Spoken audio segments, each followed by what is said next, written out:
Start. सभापति महोदय, मैं सदन का ज़्यादा समय नहीं लूँगा। मैं केवल एक दो बातों की ओर वित्त मंत्री और सरकार का ध्यान खींचना चाहता हूँ। आज बिजली के मामले में राजस्थान की हालत बहुत नाजुक है। खास तौर से पिछले 5-7 दिनों से गाँव में परेशानी बहुत बढ़ गई है। मैंने देखा है कि कई जिलों में पिछले कई दिनों से बिजली नहीं है। नतीजा यह हुआ है कि जो फसल बोई गई है उसको पानी नहीं मिल पाया है। वहाँ पहले से ही अकाल की स्थिति है। बिजली ठीक तरह से ना मिलने के कारण किसानों की फसल बर्बाद हो रही है। इसलिए बिजली को और अधिक फैलाने की बात को छोड़कर सरकार उसकी पूर्ति को नियमित करे। पैरा उधर से जो माननीय सदस्य बोलते हैं वे बातें करीब करीब वही करते हैं जो हम कर रहे हैं। दोनों में कोई फर्क नहीं है। वे भी कहते हैं कि महंगाई है, बेकारी है और हालत खराब है। सरकार की तरफ से भी हर एक वक्तव्य को इसी वाक्य से शुरू किया जाता है कि उसे विरासत में खराब हालत मिली है जिसे सुधारने में समय लगेगा।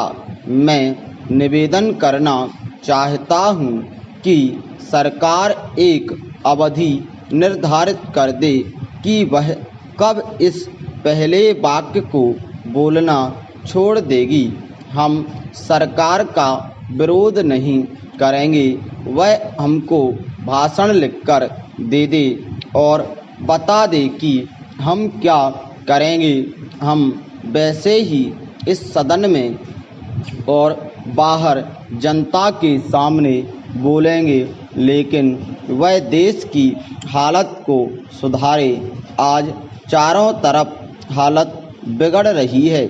आज गाँवों में कोई व्यवस्था नहीं है।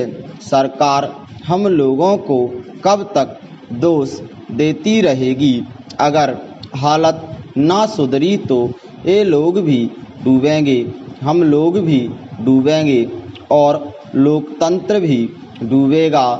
आज गाँवों में हालत बहुत खतरनाक ढंग से बिगड़ रही है। मैं बड़ी जिम्मेदारी और गंभीरता के साथ यह बात कह रहा हूँ। आखिर सरकार का और हमारा काम एक ही है। कुछ लोग उधर बैठे हैं और हम इधर बैठे हैं, इससे कोई फर्क नहीं पड़ता है। पैरा हालत सब तरफ से खराब है। बिजली खराब है, कोयला खराब है, तेल नहीं मिल रहा है। किसानों के काम सब तरफ से रुके हुए हैं। गाँवों के अंदर इतनी महंगाई बढ़ रही है कि गरीबों के प्राण निकल रहे हैं और आगे यह महंगाई जोर से बढ़ेगी। गेहूं का उत्पादन कम हो गया है, भाव अभी ऊंचे हो रहे हैं, आगे और भी ऊंचे होंगे। आगे आप फिर कहेंगे कि आयात के बिल बढ़ रहे हैं, पेट्रोल और डीजल के दाम बढ़ गए हैं, तो आप मुसीबत में फंस गए हैं। आप मुसीबत में फंसते हैं तो हमें भी खुशी नहीं होती है। इसलिए आप गंभीरता से सोचें।